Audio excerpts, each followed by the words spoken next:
Hello and welcome. You're listening live. This is Peace News, this November 25th, 2014.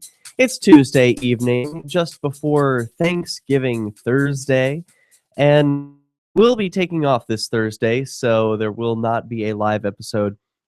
You'll hear a repeat of this one as you're drifting off to sleep, your belly's filled with turkey and all sorts of delicious whatever you eat on Thanksgiving. My sister's a vegetarian, so she won't be having turkey, maybe tofurkey, or some other sort of vegetable dish. So however you do it, however you want to celebrate, I hope that you're having a wonderful time with those you love and those you're closest to.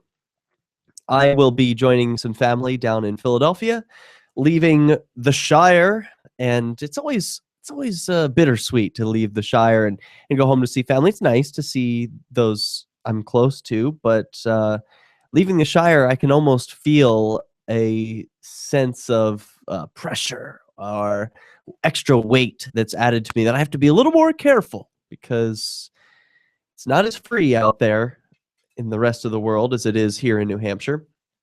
For example, with firearms freedoms. Hey, speaking of firearms freedoms, New Hampshire is a shall-issue state, and when I recently applied for a concealed carry license, I was denied.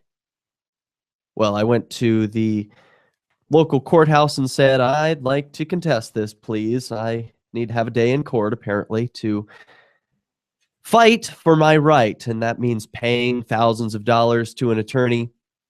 But hey, it's going to be worth it because tomorrow I have a very important court date where I will be appealing the City of Keene's decision to deny my concealed carry license. Why is this important?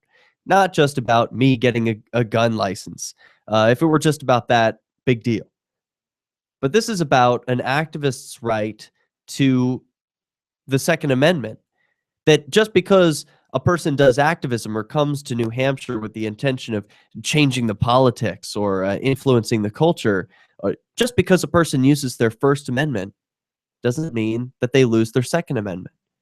And so this is an important precedent to set for the rest of the activists who are moving to New Hampshire. If you're seeking firearms freedom when you move here, it's important that this become a victory. And I know that my attorney and I are willing to take it all the way to the Supreme Court. If it gets that far, hopefully Judge Burke, the infamous Judge Burke in Keene, will make the right decision tomorrow and simply grant my appeal for concealed carry and grant my license. That would be the right thing to do. I've never been violent in my life. I've never been accused of having been violent, except by Chief of Police Ken Miola here in Keene, New Hampshire, who accused me of, what did he say? Assaultive or threatening behavior in connection with 3 different arrests here in Keene, New Hampshire. Just a weird thing. You can follow the case at gofundme.com/gunrights. If you want to donate, I accept Bitcoin and Federal Reserve notes for this fight. I've already paid the lawyer, so anything that you send me will just be reimbursement. So I think it's important to fight for gun rights. New Hampshire is one of the places where there is still that sort of freedom. And if you lose it here, where else can you go? So we've got an exciting show, lots of news stories to cover, a controversial view on what's happening in Ferguson, and the St. Louis police arrested a journalist on the sidewalk. We've got that story from Reason.com, plus the FreeThoughtProject.com reports on a woman who was prevented from receiving a gun because of the Ferguson verdict. We've got that story and a video. Plus, do you like dark comedy? Well, you may be upset by this, depending on who you are. A woman shot her own head off after yelling, quote, "We're ready for Ferguson." Why is that? Plus, the FBI sent a letter to cop blocker Randy Stroud of sovereigntactics.org. Why would that be? We've got that story. Plus, David Whitt of WeCopWatch was arrested. The FCC commissioner does a Reddit, and it doesn't go so well. There's some awesome camera resistance in New York City. Plus, children strip searched entering Philadelphia courtrooms, finally exposed. Let's start off with the video from New York City. Photography is not a crime. Video shot by a gentleman named, let's see, I don't have his name handy. Why not? Sean Randall Why Thomas. can't video here? It's a secure area. It's a federal area. So here comes a security guard saying, "Oh, this is a secure area. You can't be here. You can't record." Oh, is that a fact? Sir, you can't video here. Tell me So the I law. appreciate you, sir. You just said it's against the law. What law is it against? You cannot video here, sir. What law is it All against? right? This is a secure area. You can't video here. But it's a public area, right? It's a public walkway. Right. Okay, that's what it is. Am I in You the can't- public walkway? So you can't video the building. You was videoing the building. You can't video the building.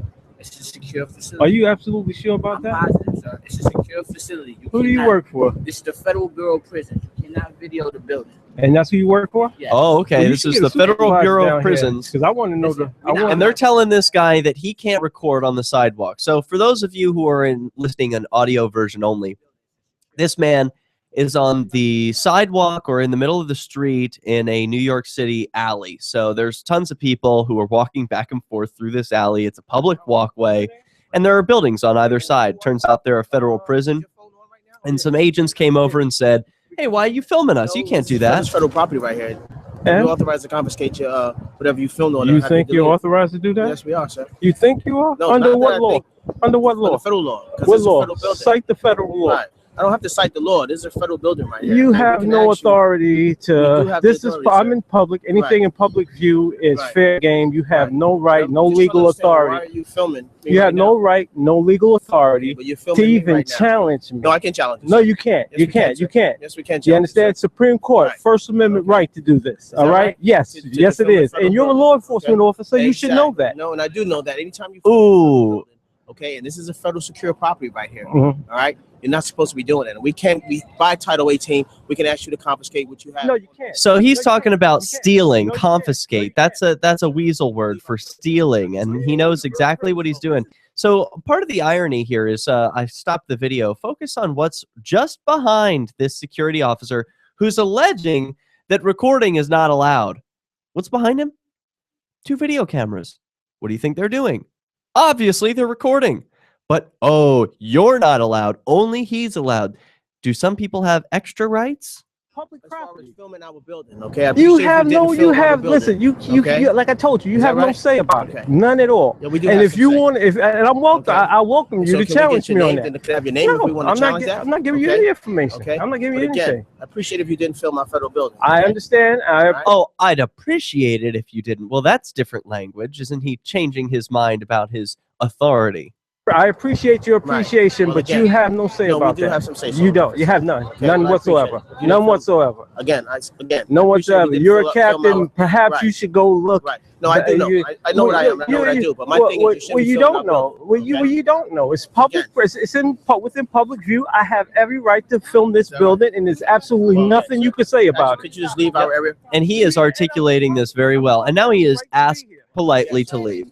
Could you leave our premises? I have. What are you in your premises? This is Did- public oh, area. Again, you're filming our federal building, right? People walking up and down the sofa. So for those of you who are listening along, there are now approximately 10 agents who are surrounding this man with a video camera. There's a clear show of force. They're getting about 5 feet within his body. You took an oath to uphold. No, you don't. They're taking an aggressive Apparently you stance. don't. I know I'm filming the federal Exactly. building, and there's nothing you It's can a do about it. federal It's within prison. It is, public. because for security It's a- reasons, it you doesn't should not matter. be I filming don't- our building, Listen, sir. it doesn't matter what this building is. It's within public view. I'm in the public. I have No, but every my right thing to is, film for it, and you security have no reasons- right to for security infringe upon reasons, that right. We do. What- For security Well, you reasons, you think you shouldn't be do? filming that If building. you think you do, we Okay. can finish that in court Right. because I'm going to continue filming the That's building. right. Okay. You have no right at Still. all, no authority at all.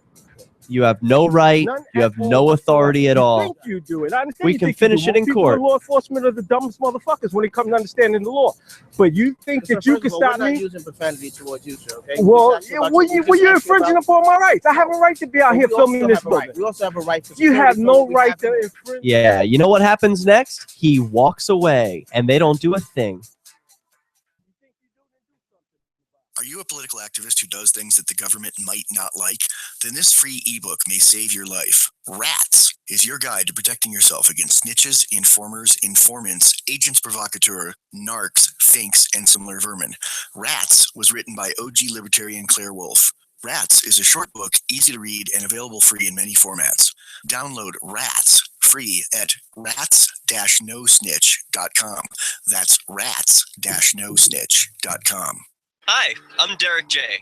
I don't want a politician to represent me. To me, government is the idea that one group of people can coerce everyone to comply with an edict or face increasing punishments up to and including death. Despite perhaps the most noble of intentions, the best government services are a far cry from what could be provided for by voluntary interactions. Besides, the people who call themselves the government wage wars and put peaceful people in jail for crimes involving no victims. If Starbucks used some of its money to drop bombs, I wouldn't shop there. So why would I support the American empire?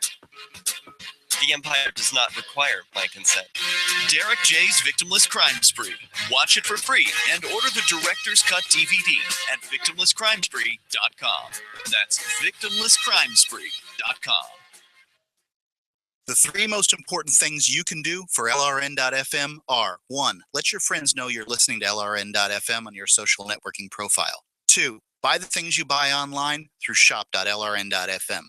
3. Give $5 a month to the AMP program at amp.lrn.fm. You likely buy all kinds of things online. Amazon is the largest online retailer. You can get what you need at the same great prices, and LRN gets a cut. Please do your online shopping at shop.lrn.fm. If you want to move to the free state and you're looking for some real estate, well, I know a guy who's really great. It's the realtor Mark Warden. Do you want a home with 20 acres, a lakeside cabin, any takers for renters, buyers, and sellers too?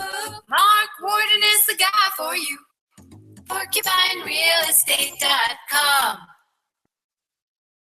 Did you know you can get news updates about what's happening with the Liberty Radio Network delivered in the way you prefer? You can sign up for our email updates at updates.lrn.fm. Plus, you can stay in the loop by joining our Facebook profile at facebook.lrn.fm or follow us at Twitter at twitter.lrn.fm. It's all free, so sign up now at updates.lrn.fm for news updates delivered to your email box, facebook.lrn.fm to follow our Facebook page, and twitter.lrn.fm to receive our tweets. Freedom Fiends with Michael Dean and his weird friends. Mr. Michael Dean, and this is my show, Freedom Fiends. I love that. I hope you like it. If you don't, I don't really care. I don't make it for the masses. I make it for the cool weirdos who are up late at night. Insomniacs, swing shift workers, the homeless. Yeah. People in other countries. People in other countries who are at their day job that's 9 to 5. Good point. Good point. The unemployed, the underemployed, the worried. Okay, y'all. Now, if y'all are feeling a little worried tonight and you've got a hamster running around in your brain,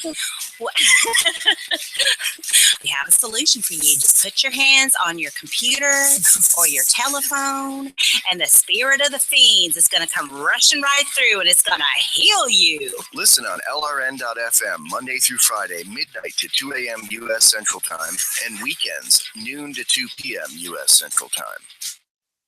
Listen to LRN.FM on any phone, anytime. 213-493-0309. That's 213-493-0309. Yeah, it's an exciting day. So if you want to talk about Ferguson or anything peaceful resistance related, you can call in, get interactive with the show. 443-424-8347 is the call-in line. You can also send a Skype contact request to Peace News Now. And I would like to chat with you about whatever you want to talk about here. The question on my mind overall tonight is there evidence to convict Darren Wilson? I don't think there is. I haven't seen any evidence to convict him, any evidence of any wrongdoing. It seems to me, let me just put it out there, that he was attacked by Michael Brown. All witnesses' accounts that I read, they were released by the New York Times today. I was able to go through Darren Brown's testimony the testimony of various witnesses immediately after the incident, and all confirmed the story, and even the autopsies confirmed the story. Now, typically my bias is against police. They lie, they obfuscate, and they're corrupt, generally. So if they can get away with something, they will. Not in this case. I hate to be that guy who's putting it out there, being the unpopular opinion here, but I follow where the evidence leads. And the evidence in this case leads me to conclude that Darren Wilson had his life threatened when Michael Brown reached for his gun. If a person reached for my gun, there would be justification to use deadly force.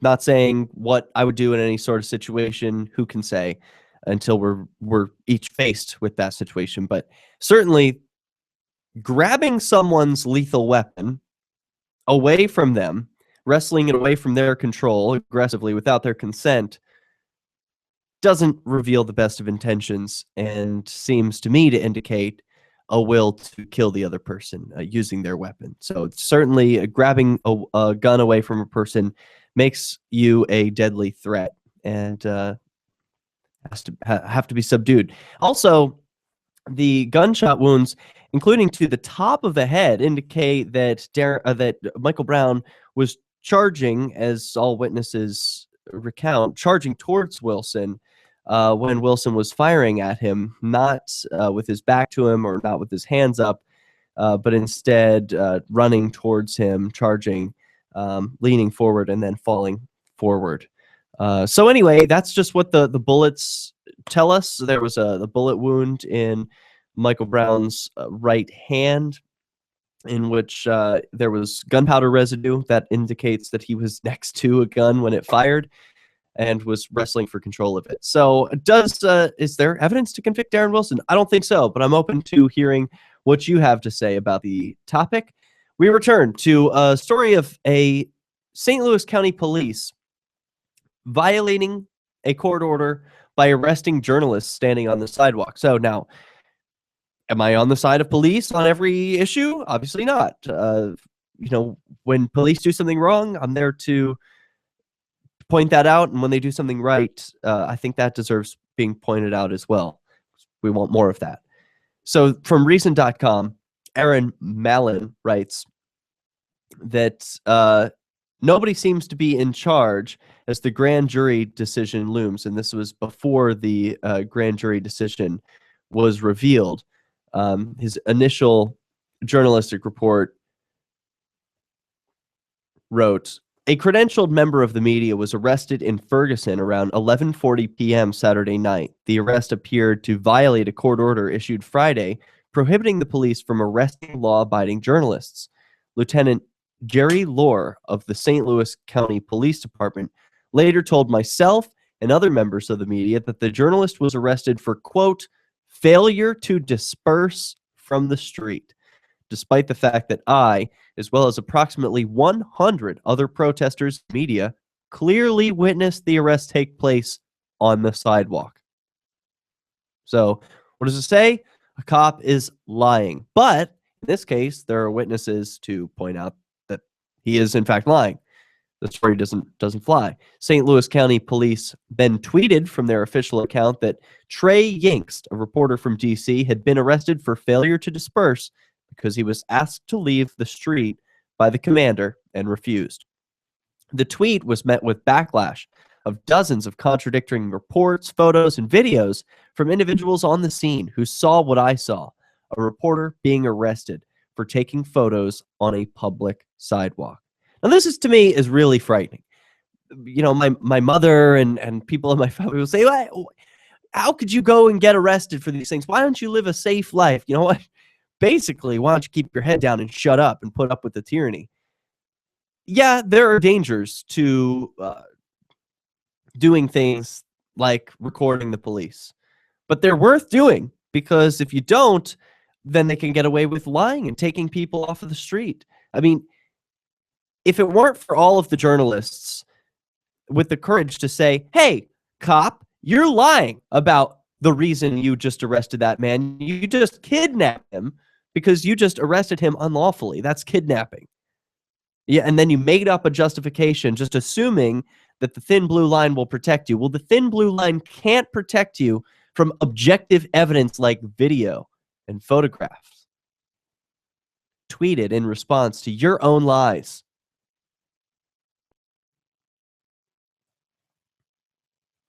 The St. Louis County Police Department tweet refers to Lieutenant Vollmer as the commander, but the other lieutenant on the scene disagreed. When I asked which of the two lieutenants was in charge, Lieutenant Lohr said, well, it's kind of a unified command, which roughly translates to no one is responsible for what happens here.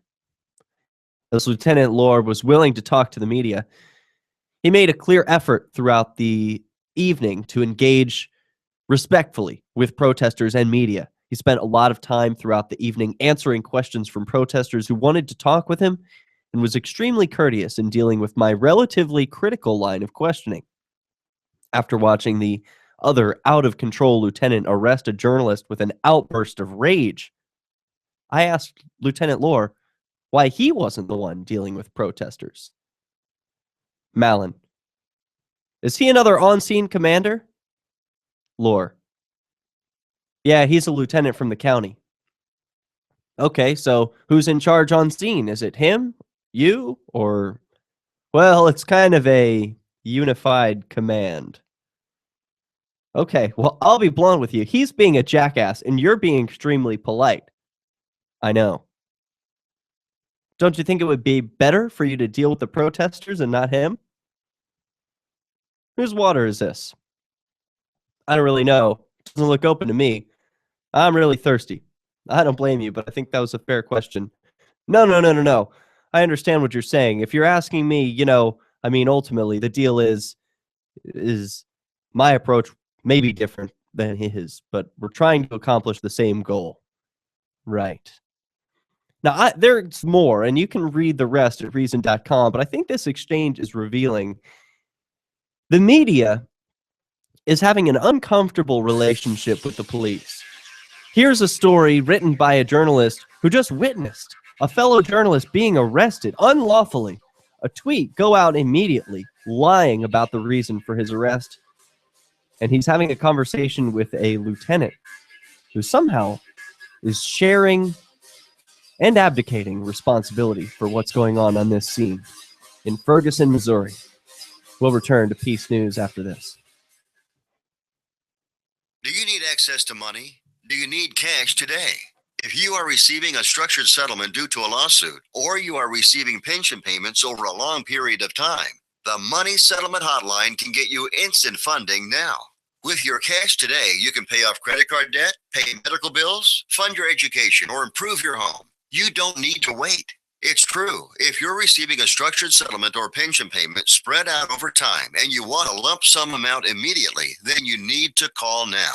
They will turn your long-term structured settlement or pension payments into a lump sum larger, so you'll get all of your money instantly. If you have a structured settlement or pension and you want cash today, call the Money Settlement Hotline right now. 888-785-0616. 888-785-0616. 888-785-0616. That's 888-785-0616. Are you tired of governments murdering people around the world? Stop using their money. There is an alternative. Bitcoin is a stateless, free market, non-political currency. Bitcoin cannot be inflated or controlled by any government. By using their money, you are helping the state. Stop doing it. You have an incredible alternative available now. Learn it, use it, spread it. Get started with Bitcoin at WeUseCoins.com. That's WeUseCoins.com. Free Press Publications is an independent, alternative media and publishing company founded in June 2009 with the mission of ensuring a free press for the freedom movement and is committed to spreading the message of peace, freedom, love, and liberty. FPP also gives new authors an avenue for publishing freedom-oriented material. FPP brings you daily news and commentary on the website, fpp.cc, as well as a daily 5-minute newscast, FPP Radio News, and weekly news, views, and commentary in the FPP Freedom Minute and Peace, Love, Liberty Radio at fppradio.com, and the monthly newspaper, FPP News, at news.fpp.cc. Find FPP online at fpp.cc. That's fpp.cc, as in Creative Commons.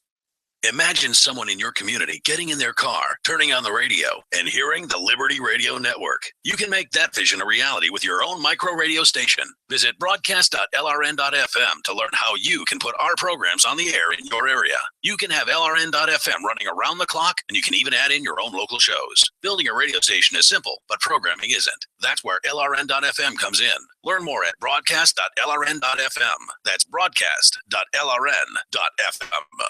On Free Talk Live, we're bringing people to the ideas of liberty every day. From wrestling superstars like Glenn Jacobs. You guys really are having an impact, I believe. Like I said, a lot of where I am now is due to listening to Free Talk Live. You changed my mind on some very important issues years ago. To random people tuning in on the radio. I was kind of stuck in the left-right paradigm. I heard your show by chance on a Saturday night.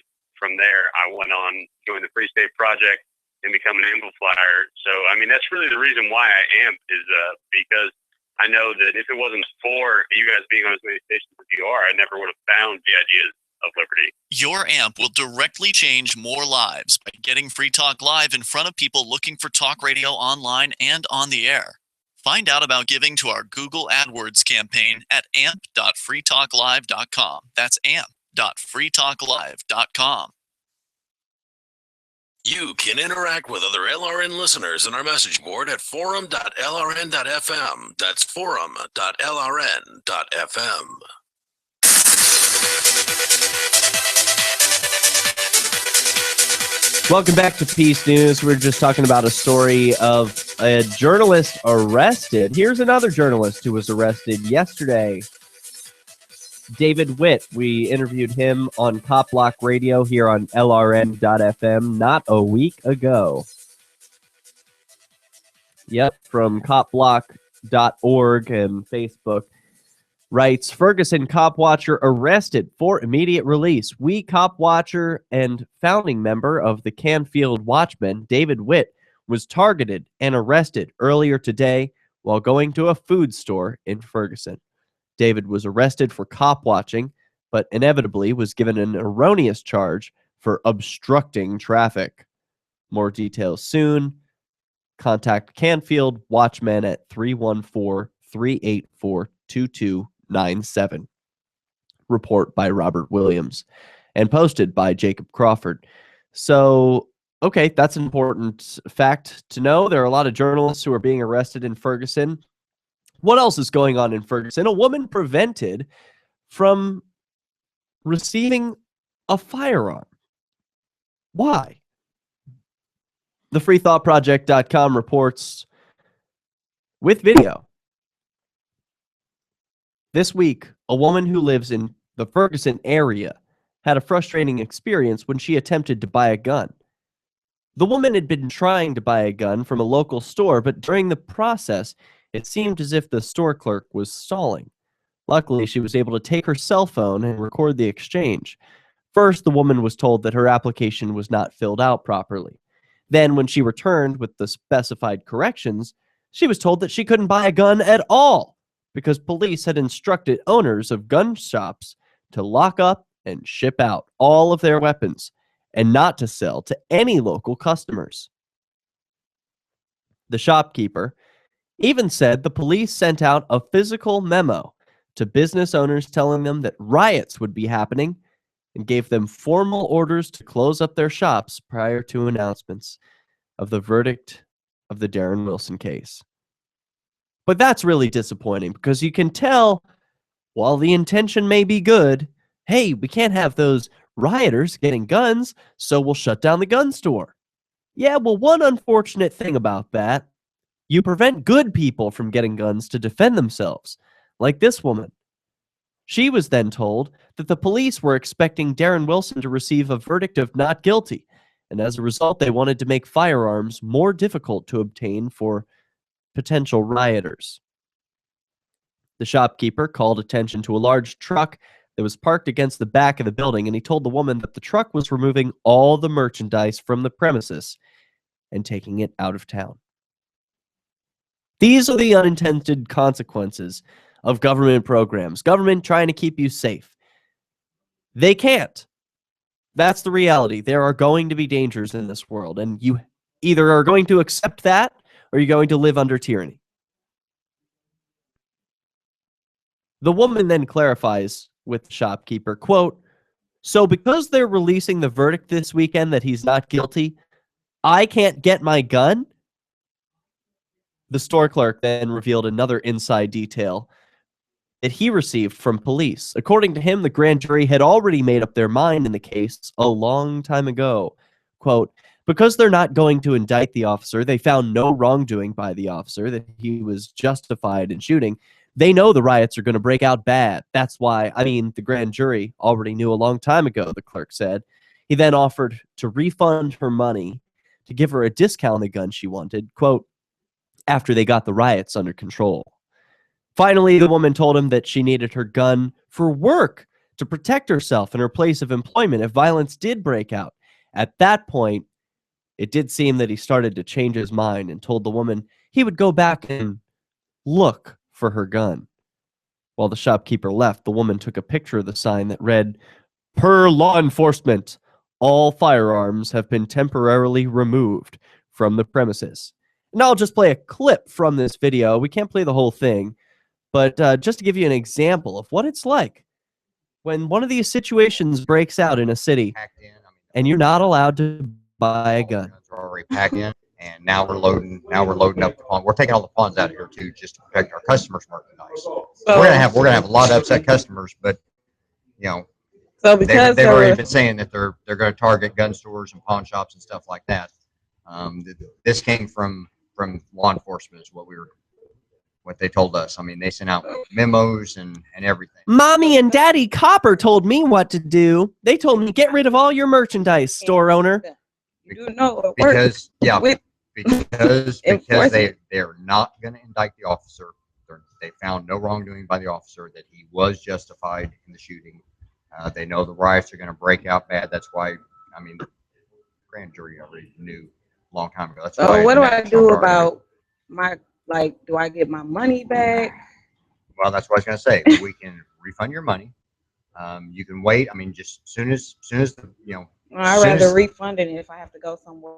As soon as things calm down, we'll bring all the guns back. And then everybody who went through any hassles with this, that want to pick up their guns and all that, we're basically going to give them on their next gun purchase. We're going to give them a gun for just 10%. Oh, isn't that nice? He's going to cut you a little deal on your next gun because you had to suffer through a riot without one. Let's hope you make it. Prior restraint, also referred to as prior censorship or pre-publication censorship, is censorship imposed usually by a government on expression before the expression actually takes place. In this case, it's the expression of her right to self-defense, and not a Second Amendment right to self-defense, her inherent right as a human being to defend her life. Now, of course, she doesn't lose the right to defend her life with her fists or with a bat or whatever she can find, but it would be nice if the government she lived under didn't restrict her ability to acquire a firearm when she wants one. Here she is at the store, ready to exchange money for a gun. The shop owner is perfectly willing. Oh, but except for one thing, the local gang told him no. And they're going to keep things under control, right? Nope. As we saw last night, if you were following the news or have heard this morning, there were some pretty crazy riots in Ferguson last night. It didn't keep anyone safe. And this woman probably wishes she had a gun to defend herself. But before we get to what happened in Ferguson last night, I want to talk about what happened just before. And this involves another woman with a gun. A woman appears to have been accidentally, fatally shot by herself. with a gun she bought to prepare for possible Ferguson-related unrest, according to sources briefed on the police investigation. The shooting occurred Friday night in downtown St. Louis, the city's Metropolitan Police Department said, in an area dominated by vacant lots beside a football stadium. This is very fishy, and the story comes from her boyfriend. Well, here's the rest. The female victim, identified in a police report as Becca Campbell, age 26, was a passenger in a car involved in an auto accident. Her 33-year-old boyfriend was driving, the sources told CNN. The boyfriend, who wasn't identified, told police that the couple had brought a gun because of the fears of unrest related to the pending grand jury decision on the shooting of Michael Brown. He told investigators that as they drove late Friday night, the victim waved a gun, jokingly saying the couple were ready for Ferguson. He ducked to get out of the way of the gun and accidentally rear-ended another car. He said the accident caused the gun to go off, and she was struck by a bullet in the head. The victim was rushed to a hospital, but died. The investigation is continuing because police want to be sure the story, as told by the boyfriend, is correct. Police are awaiting gun trace results as part of an ongoing investigation. Is it just me, or is that story extremely fishy? Well, let's hope the boyfriend's being honest. But let's hope furthermore that you and everyone else who touches a gun learns the 4 rules of gun safety. Always treat a gun as if it's loaded. Never put your finger on the trigger unless you're ready to shoot. Always know what's behind your target. Oh no, why am I missing one? We'll come back with the 4th rule of gun safety when Peace News returns. Liberty activists around the country are starting to realize politics alone won't set us free. So what will? At Liberty on the Rocks, we believe the answer starts with living your principles, spreading ideas, and connecting with those around you. By starting a Liberty on the Rocks network, you can make a difference by uniting libertarian thinkers. Find out how much fun it is to build your local network from the ground up. Visit libertyontherocks.org today to get started.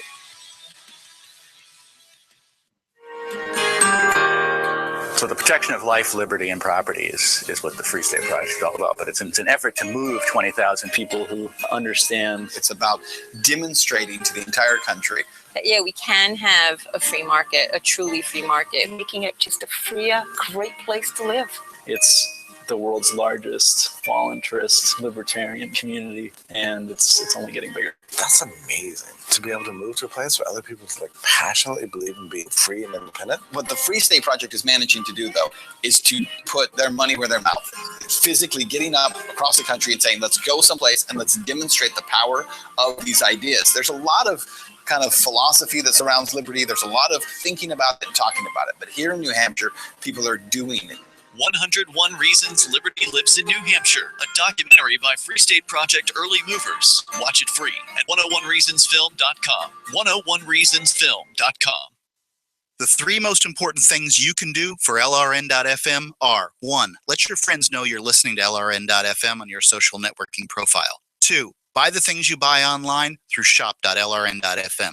3. Give $5 a month to the AMP program at amp.lrn.fm. It's my firm belief that the AMP program is the best use of your charitable dollar among liberty-oriented groups. Support all your favorite organizations, but make sure you give $5 a month to the AMP program at amp.lrn.fm. Shiny badges on your jacket, shiny badges. This is Davi Barker from ShinyBadges.com, and I just want to personally apologize for airing a jingle week after week, month after month, that turned out to be such an infectious brainworm. So to make it up to you, I'm offering a free gift. The next time you make a purchase at ShinyBadges.com, write worms in the transaction comments, and I'll send you something weird. If you can't listen to the Liberty Radio Network's internet streams, free satellite channel, or radio affiliates, no worries. You can listen to LRN.FM from any phone, anywhere. Add this number to your phone, 213-493-0309. It's a long-distance call, so make sure you're familiar with your phone's calling plan. The Liberty Radio Network listen lines are locked into our stream 24 hours a day. Call 213-493-0309. That's 213-493-0309. People are saying it could be a baby bump. Our senior celebrity correspondent, Tyler, is here. Tyler, you always have the inside dish. What's the deal? She looks like she got fat, so she might have a baby in her tummy. Oh? What else have you heard? I heard she has a boyfriend, and they have sex. That's right. You know, the Hollywood couple vacationed in Rome together just 2 months ago. They had a big hotel room, and I can tell you what they did in it. Spill it, Tyler. He put his penis in her vagina. Hot. She is one lucky gal. And she's going crazy. Uh-oh. Is stardom starting to wear on Emma? Yeah, she's crazy and dumb. She put a carrot in her vagina. Whoa. Do tell.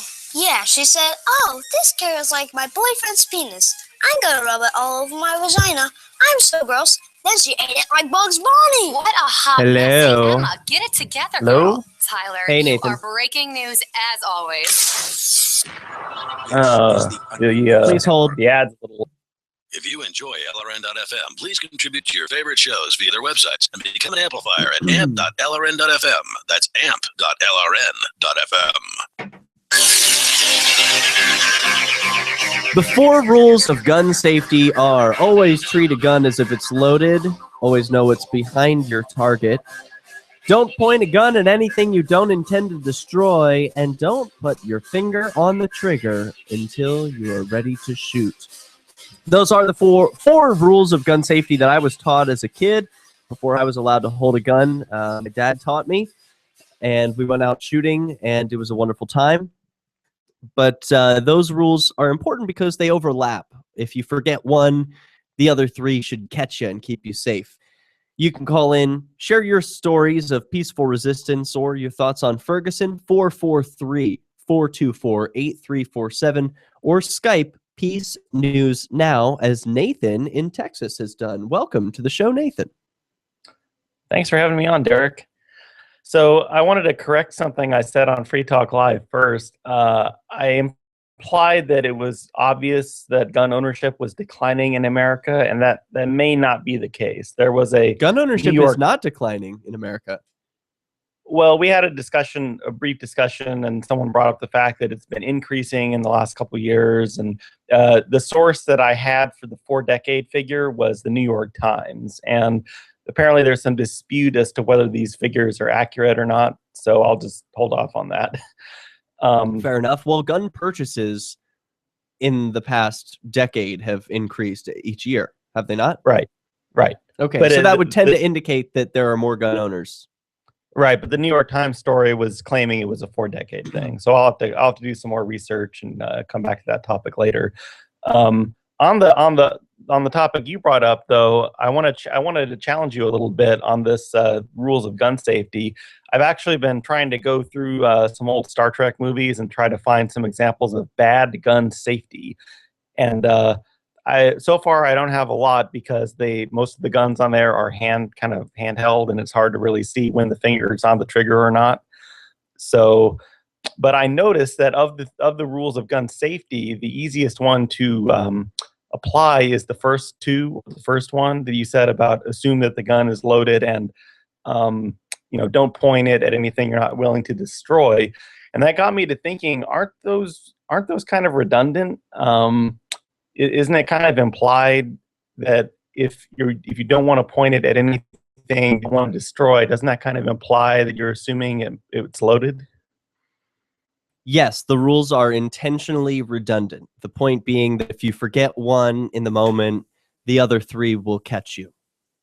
Well, to me, it makes more sense to have a smaller number of rules so it's easier to remember. So in the moment you think, well, the first rule, don't point at anything, right? So I haven't really heard anyone give a clear explanation until what you said just now as to why and it's only the first 2. The other 2 don't seem to have any overlap, because the other 2 are talking about safe handling and safe operation, and it doesn't seem like there's any overlap there.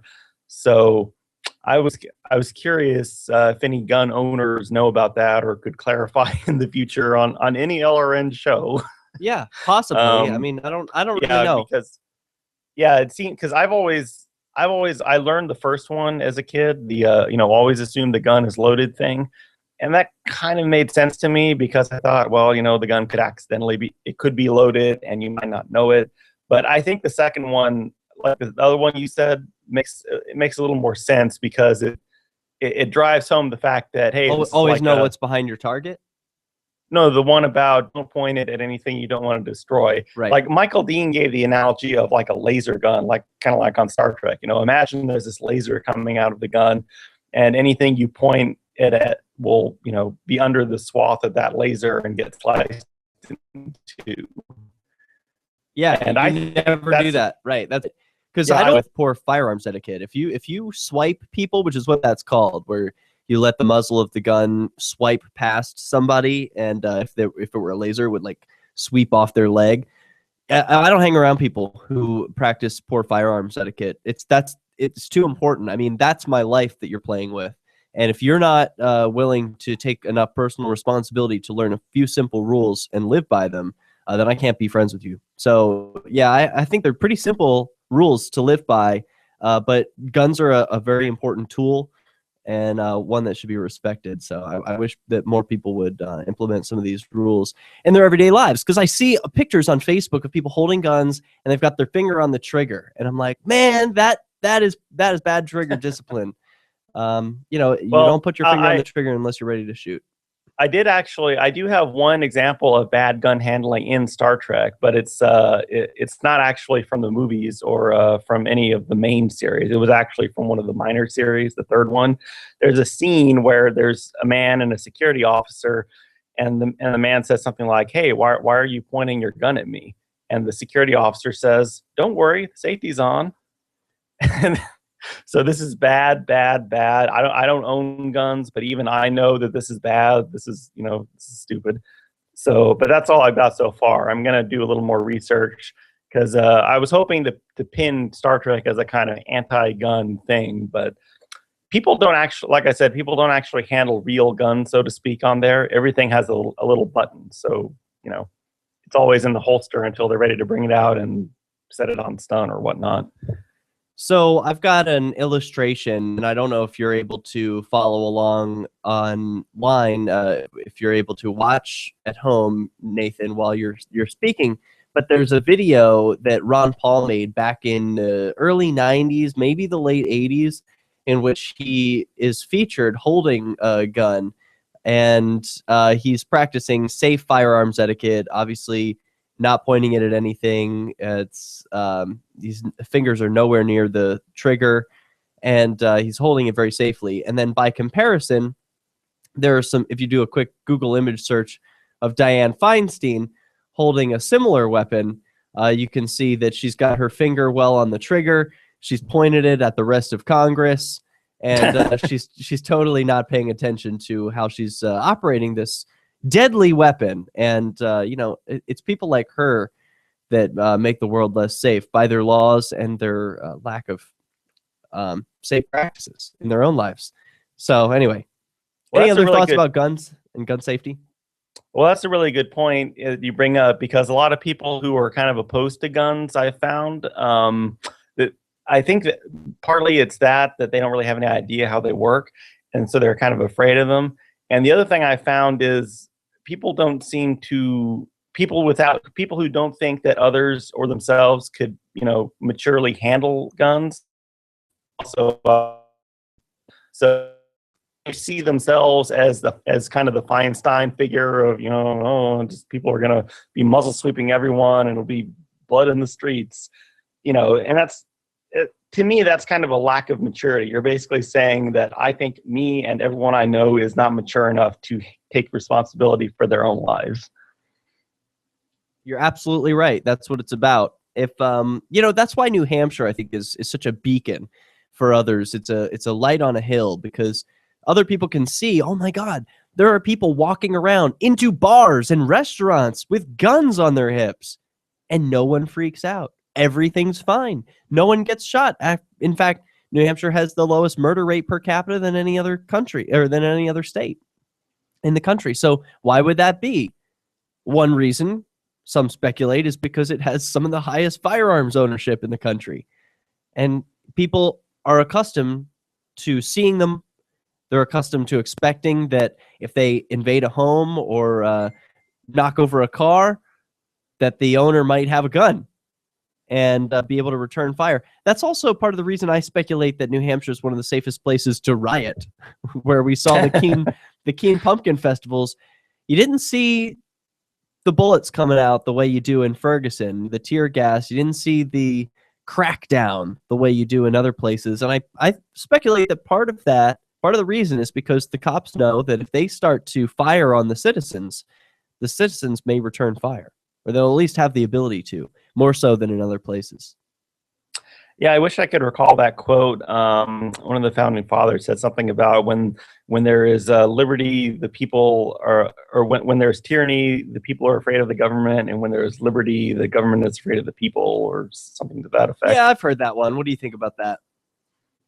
I don't want people to be afraid. I don't like that quote. Personally, I'm like, no, I don't want the government to be afraid of the people. I just want them to be irrelevant. I just want to be able to ignore them. Go ahead and do your thing, government. I just don't want to be a part of it. Well, I think you might have to wait for the benevolent aliens from Alpha Centauri to, give you a force field or something in that case. I'll keep waiting. Any other thoughts that you want to share tonight, Nathan? No, that's all. Just keep tight and stay safe out there. That's cool. I want to hear what you think about Darren Wilson before I let you go, because I'm going to be coming up on that when we come back. Darren Wilson. I hope that they stop rioting in Ferguson. That's all I can say about that. Okay, a very safe answer. When we come back, the FBI letter to Randy Stroud, the FCC commissioner does Reddit, and children strip searched entering Philly courtrooms. This is Peace News. What if the key to achieving liberty in your lifetime is to move together? Sorry about that. It was kind of like you have 10 seconds left on the clock, and you ask me, so how about that O.J. Simpson trial? Yeah. Well, I think you did a great job saying, you want peace. You want people to stop rioting. I want that too. Yeah, and I never thought about the pumpkin riot the way you framed it until you brought it up just now. But that actually makes a lot of sense. That it's kind of the fact that it's a safer place makes it easier to riot. So it's a safer riot. Yeah, it's a safer riot. And kinder, gentler. That's weird, but whatever. That got so much flack, the white people riot. This is how white people riot. I thought that was a pretty funny headline. Headline by Reason.com, was it? And that's, So I don't actually know the demographics. Ferguson is like 90% black. Is that right? I don't know either. I can check on that. I know New Hampshire is 94% white. I think that's remarkable in the sense that it's worth remarking on, but it's well, is that the horrible. Same as like Maine and Vermont? I don't know, but it's horrible in my experience. Like, I know there's no there's no inherent merit to diversity in itself. It's just that's where I'm comfortable from. Like I come from an area where there's diversity, and when I see just a sea of white people, it just I don't know, it gets my heart going. It's not a good place to be. So yeah, I know what you mean. I have the same thing. It's like we sort of brought up to kind of value diversity in society.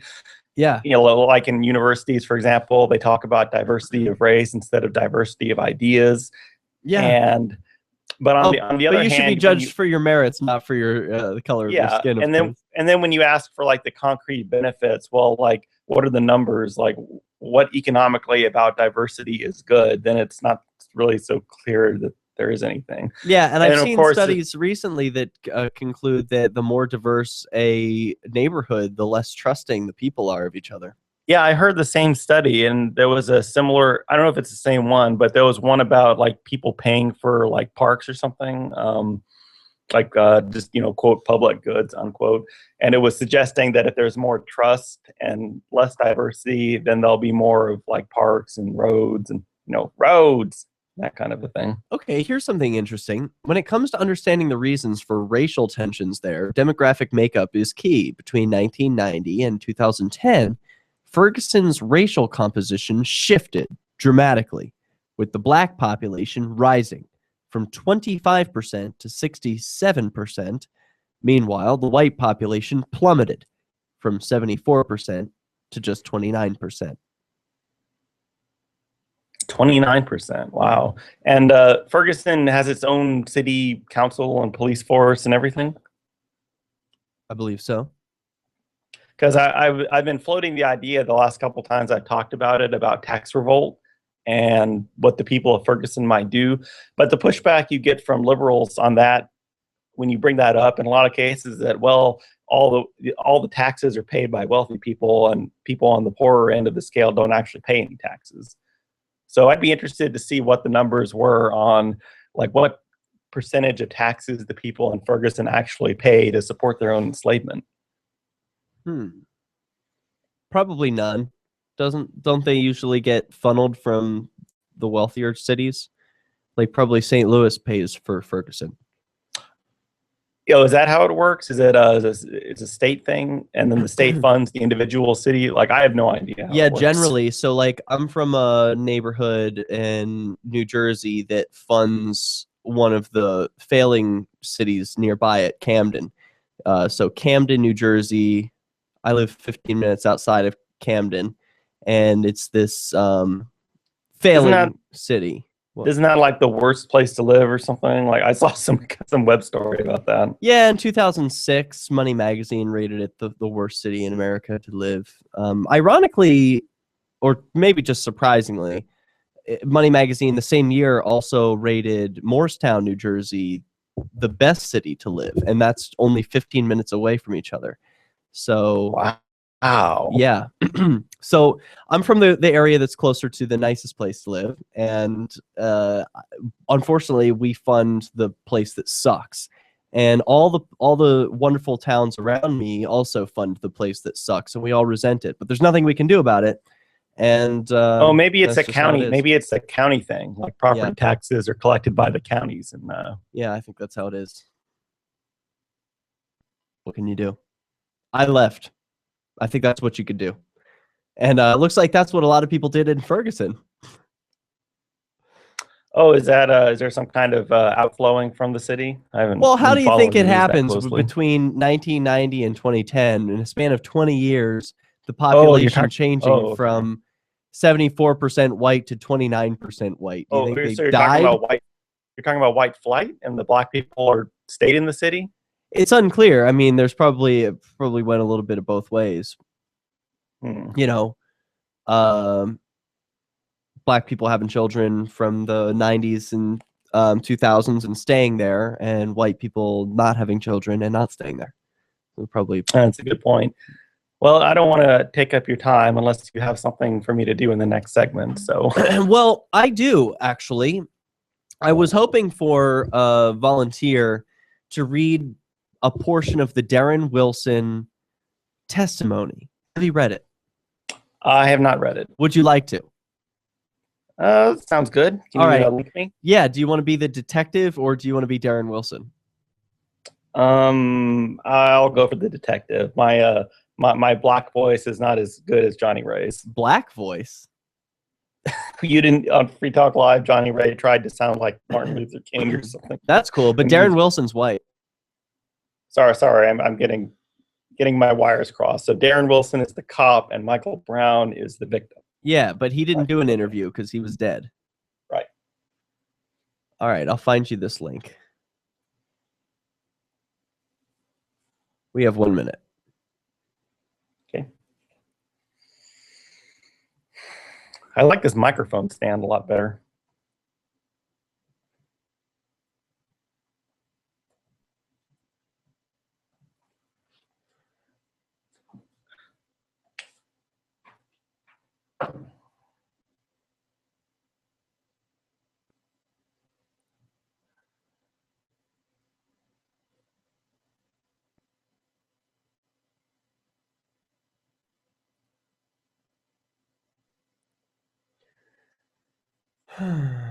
Okay, there are lots of different versions.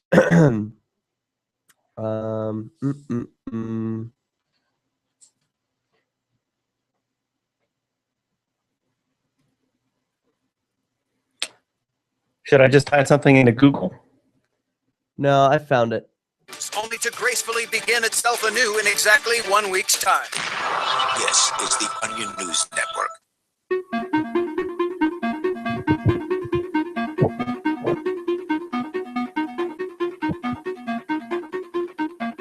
Welcome back to Peace News. We return for the second hour here, live Tuesday, November 25th, 2014.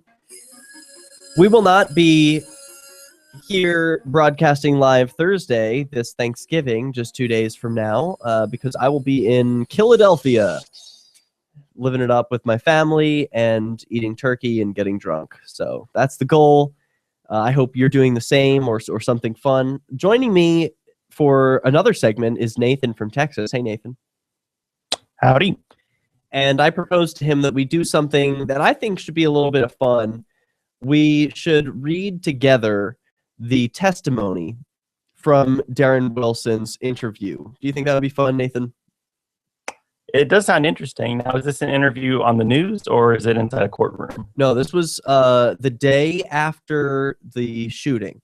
He was interviewed by a detective. Now, I want you to go to, are you able to pull up my Facebook page? Are you able to go to Facebook and pull that up? The computer's a couple feet away from me. Could you paste the link in the Skype window? I can't because it's two different computers. So this is coming from the New York Times. I wish I could. I wish there should be some way to grab a link from one computer and like throw it over onto another computer. But so far, I just don't know how to do that. So there are lots of, this thing's been posted all over the place. The documents have been revealed. The New York Times, I think, did the initial leak where the documents and evidence presented to the grand jury in Clayton, Missouri, that was deciding whether or not to indict Officer Darren Wilson in the August shooting of Michael Brown. The documents were released by the St. Louis County prosecutor, Robert P. McCullough, and some of the documents contain graphic language. I want to read from one that, now the grand jury saw all of this. That's interviews from witnesses by law enforcement officials. That includes forensic and other reports, toxicology, medical, lab tests, firearm evidence, supplemental narratives, labs of controlled substances. So they found, of course, there's marijuana in his body and things like that.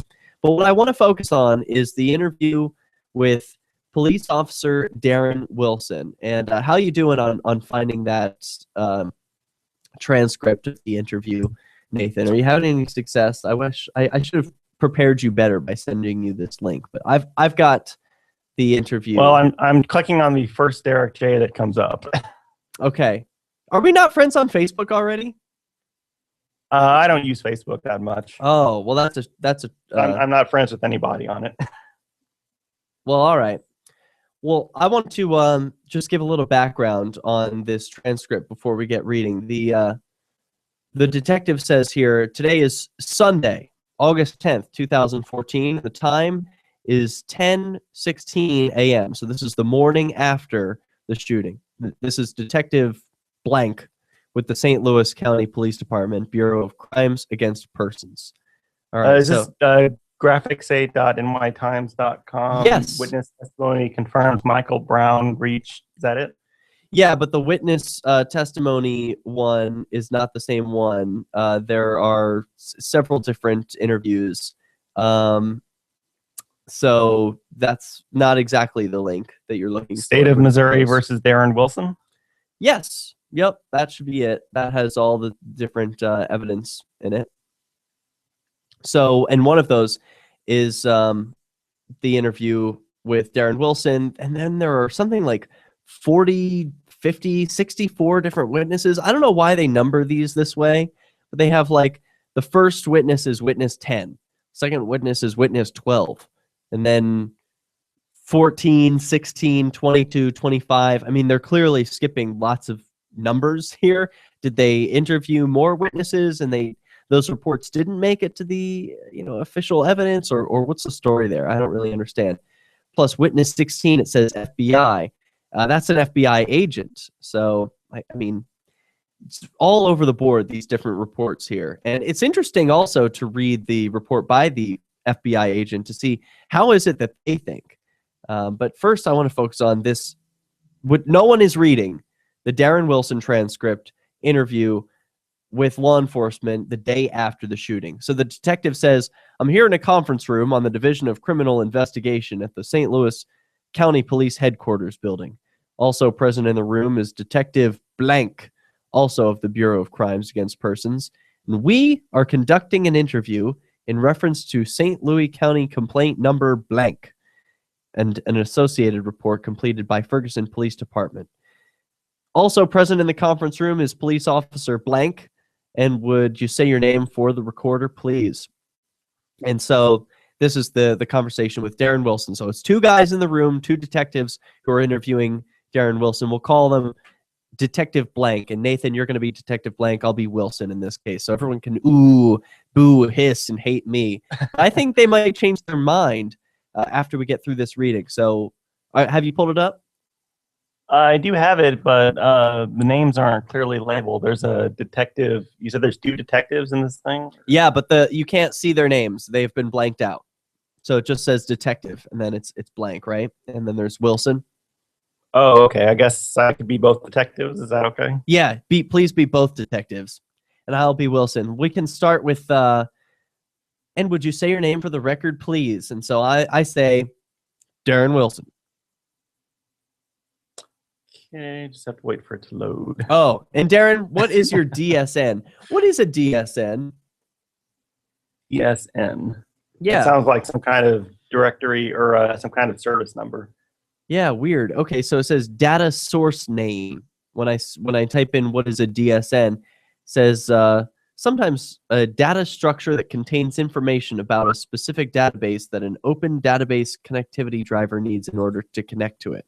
So I guess that's some way to identify a police officer within his department, to identify him as an individual so that we're not making any mistake or, some other Darren Wilson. So he gives his number, which is also Oh, it refers blacked to out. an officer's dispatch number or call number. There we go. And so he gives his number. And then do you have the transcript ready? I believe so. Okay, so it says, and Darren, what is your DSN? And then Wilson gives it, and the detective asks. Obviously, you're being recorded, right? No, this is the right one, right? Witness 10? Yeah, he is Witness 10. I don't know why they call him Witness 10 instead of just Darren Wilson or police officer, or yeah, they do call him Witness 10. I don't know why they label him that way. But he says, okay, and present with you as your attorney. Yesterday you had previously a conversation with, is that correct? He says, yes, correct. And this all took place at the Ferguson Police Department, is that correct? Yes, it started there. Okay, and then it continued. And when you had received medical treatment at Christian Northwest, correct. And so this is a follow-up interview that a portion is obviously being recorded. You're okay with us recording this? Is that okay? Yes, sir. So that's where you were just reading from, right? Actually, I'm at the very beginning of the document, and it starts out with today is Monday, August 11th, blah, blah, blah. And then it starts with, and obviously you realize this is being recorded, correct? Well, Monday, August 11th was the next day. So this was Sunday, August 10th, the day after the shooting, which was August 9th, and around 11:40 a.m. So this, this interview took place on Sunday. And so, it just starts out, this is two cops talking to each other, and you can tell there's a difference in the way that they interact and the way that the regulars interact with the police officer. There's a lot of informality between the two, and then there's a lot of formality between the regulars and the police officers. Yeah, a lot of yes, sir, and particular language. I think it'll be pretty revealing. So give me some sort of clue of what you've got in front of you, Nathan. Are we going to be able to read this document together, or should I just move on to a news? Oh wait! Suddenly I found the document. I guess I clicked on. Okay, looks like Liberty Phoenix came to the rescue. I'm glad he did. We're coming up on a break, so we'll have to leave it there. Let's get ourselves prepared. Let's get ourselves into character and prepare to be Darren Wilson and Detective Blank. You'll have to make up some sort of creative name. Detective Nathan. And maybe Liberty Phoenix can even jump in here and play a role as well. I think that would be fun. You're listening to Peace News. You can call in, share your story. What do you think about Darren Wilson? Is he guilty? I love My Magic Monday. Damn, Nathan. You can't find that damn script. Well, I went to your Facebook page and clicked on the link, and it gave me an interview for the 11th, I think. Man. Had me sweating over here. I'm like ready to read this thing. I'm literally sweating. Well, you see, the link you posted took me to a page of interviews, and then I scrolled down to Witness 10 and clicked on it, and that was an interview for the Witness 11th. 10, yeah, he's right above that one. P.O. Darren Wilson. Okay, I randomly opened that link, and also I think Liberty Phoenix sent me the same link. Okay, well, I should find a way to manage two computers, but I can't. By the way, I was about to say, couldn't you install Pigeon or something on both computers and then make a dummy account like for like FTL and then just IM the text to the one? Yeah, that's a good idea. I have Pigeon on both of those computers. I could do that. That's a solution I could implement immediately. Let me try that. Cool. Yeah, you had me sweating a little bit there too, because I was like, I'm like, yeah, can we read it? Can we go? It's like, the 11th and Pigeon. How do you spell pigeon? Oh, because you can't have pigeon on a Mac. I have to have Adium, right? Yeah, Adium is the one I use on a Mac. Oh man, cross platforms. Can we just figure it out already? Papa India Delta Golf India November. Yeah, but you can't use that on a Mac, so I'm using Adium. Oh, okay. Well, as long as they connect to the same network, like the AOL or the MSN or whichever. They do. So I guess I add. How do I guess you would have to add whoever.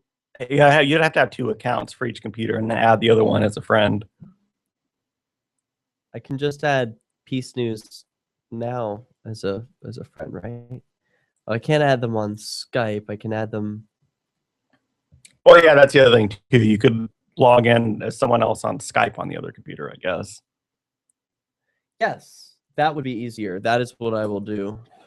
That's a good solution. Okay.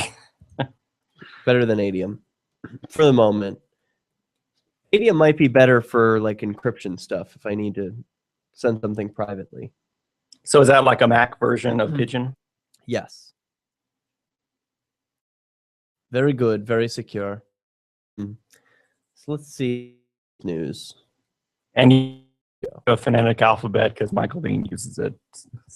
So this is so stupid. Here you are, Nathan, on this computer. I could have easily sent you the link, which is now. Is that computer also have Skype on it? Yeah. So now here I am as Derek J. Freeman. This is the computer I used to broadcast on, and to broadcast video, and then I broadcast audio on the other one, and that's where you're connected via Skype. So see, you don't have that. You don't have that thinking on your feet like Michael Dean does, where he'll just jump up from his computer, go to another computer, and then he'll get really far away from the mic in the middle of talking. And yeah, he does do that. But no, I have two computers and they're next to each other. But thank you for helping me find this solution. Here, it was all my fault for sitting here with this obvious solution in front of my face to IM you a link. I just couldn't do it. So well, sometimes if we're thinking about other things, it can be hard to put two and two together. So thinking under pressure. I've been there many times where I thought, oh my God, the solution was in front of me the whole time. Here we go. We're back. You can put the Liberty Radio Network on the air in your area. Visit broadcast.lrn.fm to learn how. Broadcast.lrn.fm. Welcome back to Peace News, and we're going to rush right into it because we wasted a lot of time in the last segment, but we're going to move along. We're going to do something that no one else is doing, and that's read the transcripts. What was the grand jury actually reading? What was in front of them when they made their decision not to indict Darren Wilson on charges of, what was it, murder? Assault, abuse of power? I'm not quite sure what he did wrong here. What do you think? We'll find out after hearing his testimony as reported by the St. Louis Police Department. So in front of us is the interview. And Nathan, let's pick it up from the very beginning. I guess it says here, I'm just going to show you the forms. This is St. Louis County website of the map in question. You see where I'm reading from? Page 2 at the top. Oh, I was still on page 1. Okay. I don't see any map in the document, but There isn't a map. That's the text. Oh, okay.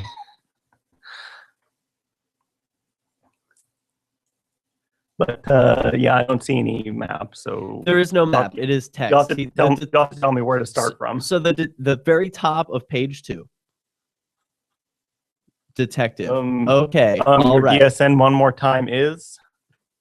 Oh, we must have different page numberings then, because the very top of page 2 for me says that detective. Okay, all right, here, I'm going to show you this. This is just a form, the St. Louis County's website. It's a map of the area in question.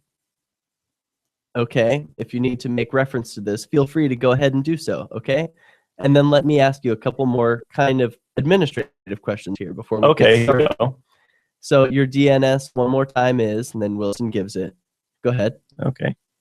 And you're a police officer with the Ferguson Police Department. Okay. And how long have you been with Ferguson? 3 years. Okay. And how long have you been a police officer for? 5 years. Where did you work before you worked at Ferguson? Jennings Police Department. Okay. So you were with Jennings roughly 2? Yes.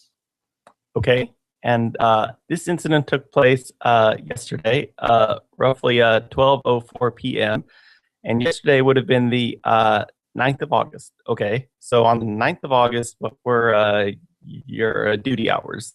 6:30 a.m. to 6:30 p.m. Okay, so a 12-hour shift, right? Correct. Okay, and you, when you were on duty that day, what were you wearing? My full department issued uniform. Okay, which consists of what? Duty boots, dark navy cargo pants, duty belt, uniform police department, short sleeve shirt, badge, radio. And then were you in a marked vehicle? Is that correct? Yes. Okay, what vehicle was that? 108. And that is what type of vehicle? It's a Tahoe police vehicle. Okay, and it's fully marked? Yes. Okay, and it has lights on top?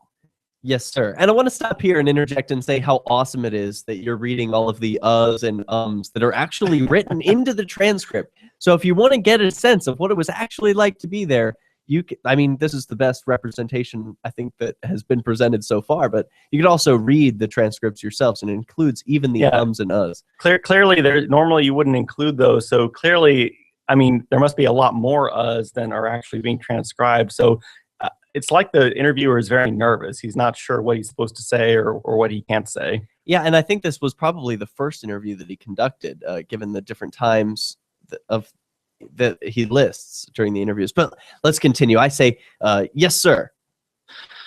Okay. And did you have a radio number that's different than your car number or your DSN? How do you guys identify yourselves? Frank 21 was my call sign yesterday. Is that what it always is, or is that just for that shift? It rotates depending on what sector I ride that day. Okay. What sector were you riding yesterday? 1 sector. Sector 1? Yes. Okay. So when this incident took place, were you on a call, in the middle of a call, going to a call, on patrol? What were you doing? I had just left a call. Okay. What kind of call had you just left? A sick case. Okay. And where was that at? Do you recall? I think it's blank was the address. Okay. And you're sure? Yes. Okay. All right. And so you left that that address, and where did you go from there? I went down to Bahama to Glen Owen, and then down Glen Owen to Windward, and Windward turns into Canfield, and thus leaving the apartment complex. Okay, and what takes place is you're on Canfield. Well, as I left the sick case, I had heard on the radio that there was a stealing in progress from the Ferguson market on West Florissant. I heard a brief description of a black male with a black t-shirt. As I was driving out of Canfield westbound, I observed two black males walking in the center of the roadway on the center yellow line. Okay. Roughly, where were you at on Canfield? Do you know? Right about in this area here. Okay. Kind of between this Copper Creek. So you're identifying Canfield and Copper Creek. Yes. On the map, is that right? Yes, and I was going in this direction. You were, which would mean you were heading west. West. Correct. Okay. They'd been walking in the middle. I remember seeing two cars, I believe, go around them, and they hadn't moved. I pulled up to them, stopped them about my hood, and as I was walking towards me, I told them, "Hey guys, why don't you walk on the sidewalk?" The first one said, "We're almost to our destination," and pointed in this direction. So I guess that's northeast. Okay. So you're pointed into the complex there. Yes. Okay. I said, "Okay, but what's wrong with going on the sidewalk?" And then that was as they were passing my window. The second subject said, "Fuck what you have to say." Okay. And then after that, I put the vehicle in reverse, backed up about 10 feet to him, attempted to open my door. Prior to backing up, I did call out on the radio. I said, "Frank 21, out with 2. Send me another car." Did you identify the location where you were at? I said on Canfield. I don't think I said the 100 or the block, but Canfield's only this section. Okay. I could have said 3,000, which is right there, so I'm at the intersection. I back up 10 feet. I go to my door, say, "Hey, come here." He said, "What the fuck are you going to do?" And he shut my door on me. The door was only maybe a foot. I didn't have a chance to get my leg out. I tried to shut the door, and he came back and approached the door. I opened the door again, trying to push him back and tell him to get back. He said something, I'm not sure exactly what it was, and started swinging and punching at me from inside the vehicle. Okay, so he's inside or outside the vehicle? Correct.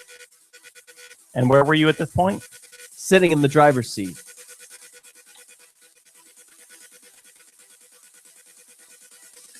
Well, that's all for this segment, I guess. Oh, you're going to lead us out. I appreciate that, Nathan. Yes, that is all for this segment. We're just getting to the swinging fists. Why did you move to the Shire? I moved there because there's other people around who take liberty just as serious. How are you holding up? Are you doing okay? Yeah, I've never actually done accents before. Accents?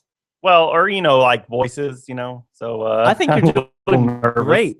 No, I'm having a lot of fun with this, so I appreciate you following along. If you wanted to stop, we have a safe word, which is just like, I'm done with this. Okay. It's just that I'm trying to visualize like this bureaucrat with like glasses and like really timid and like doesn't know what he's doing, and it does seem that way, doesn't it?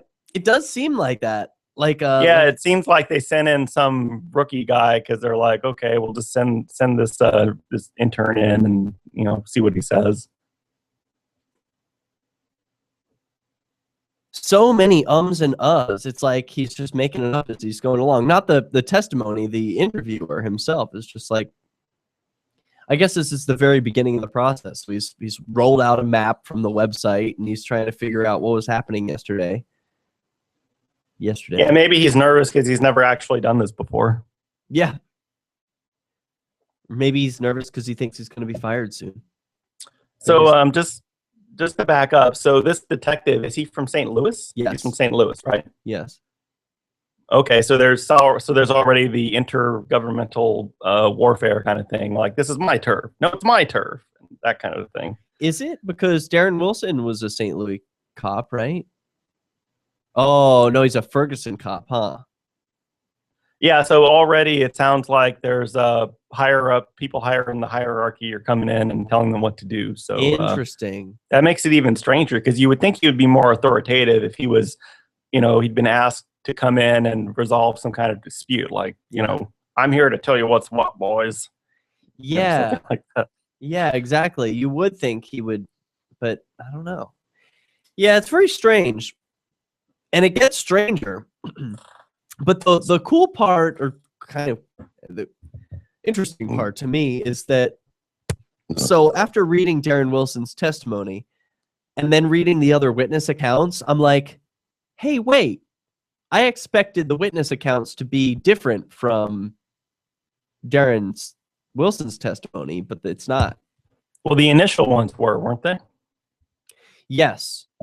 Yes. The initial ones from the news reports were very different from the official police report and the other anonymous witnesses, which is really strange. People were saying that he was kneeling in the street and that he had his hands up and that the cop just executed him. Yeah, I'm trying to think of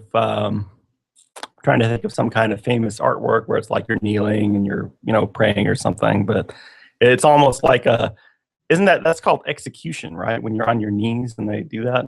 Yes. And that's not what happened. And it's clear that that's not what happened from the autopsy. The autopsy revealed that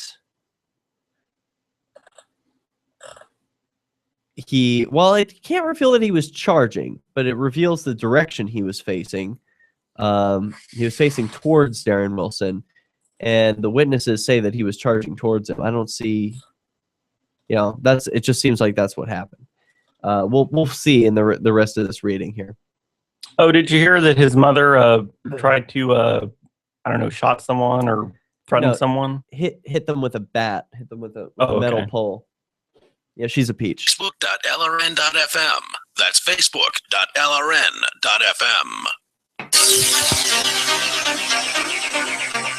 So we're picking up. We're doing what no one else is doing, which is reenacting the scene, the interview scene between Darren Wilson and the detective who interviewed him the day after the Michael Brown shooting in Ferguson, Missouri. With me on the line is Nathan from Texas. He's filling in as actor Detective Nathan from the St. Louis Police Department. Hello. And I'm acting as Officer Darren Wilson of the Ferguson Police Department. And you were just asking me, Detective, where I was at this point. And I said, I'm sitting in the driver's seat. Do you remember what we were just, where we were? I'm sorry. Looks like I lost my place. Okay, well, we were talking about whether or not the door is open. And the door is open. Shut. The door is open. It's shut. Closed? And how did it shut? It's shut. He has his body against the door, preventing me from opening it. Okay.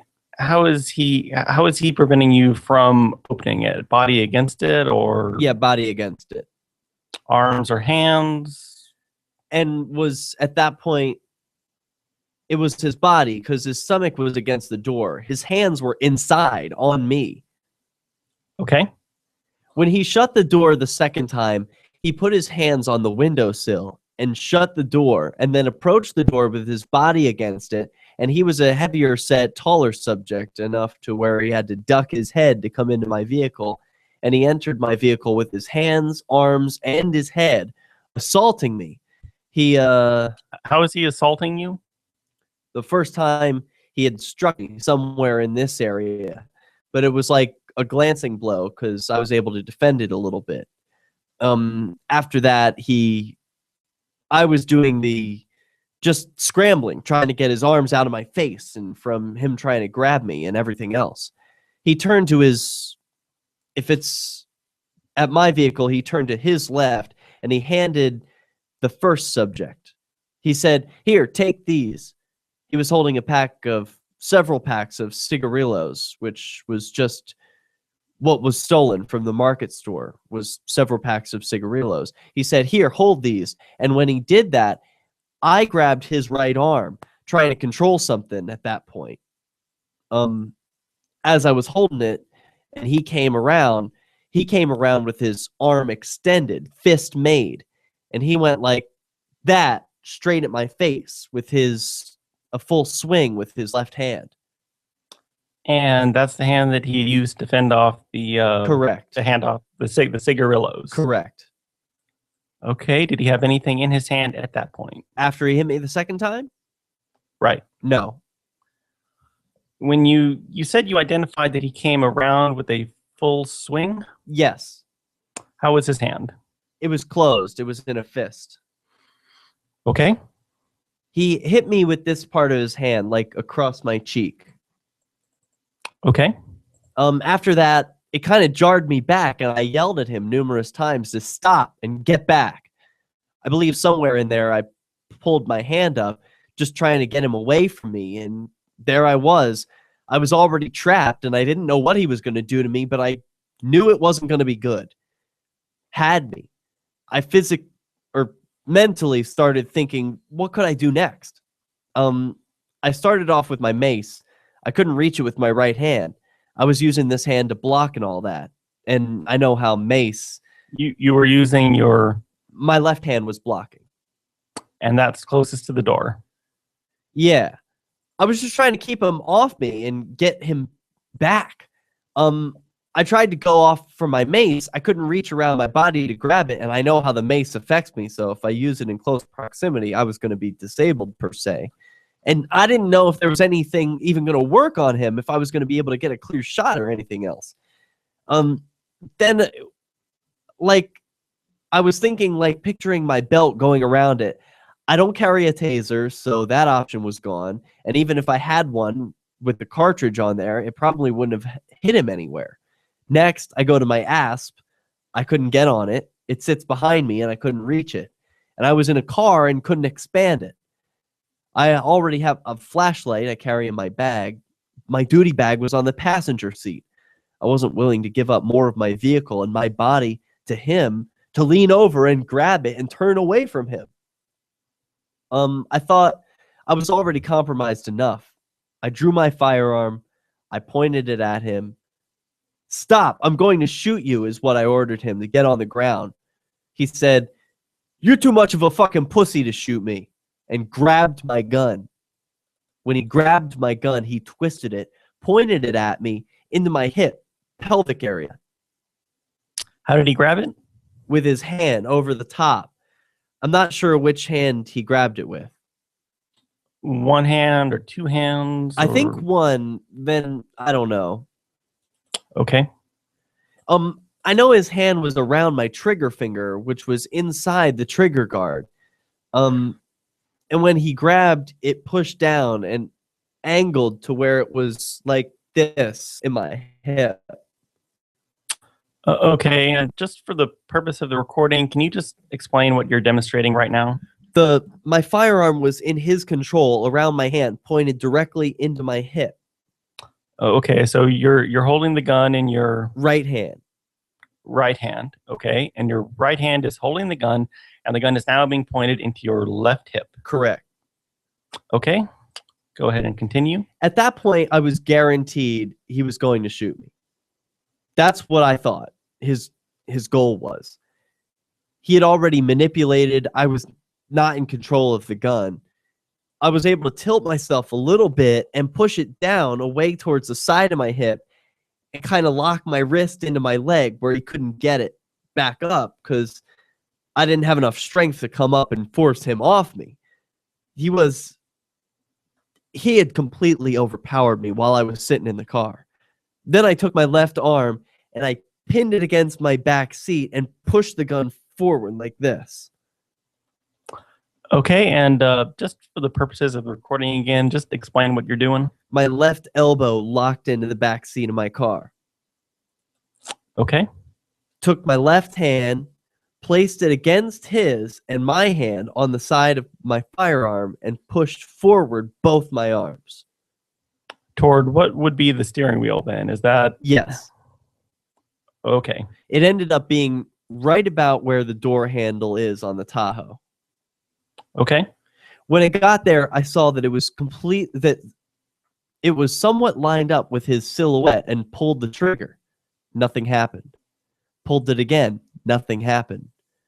I believe his fingers were over in between from the hammer and the slide, preventing it from firing. Okay. I tried again. It fired. When it fired, my window had been down the entire time. Glass shot up. The first thing I remember seeing is glass flying and blood all over my right hand and the back side of my hand. He looked like he was shocked initially, and he paused for a second and then came back into my vehicle and attempted to hit me multiple times. Okay, you said come back in your vehicle. What do you mean?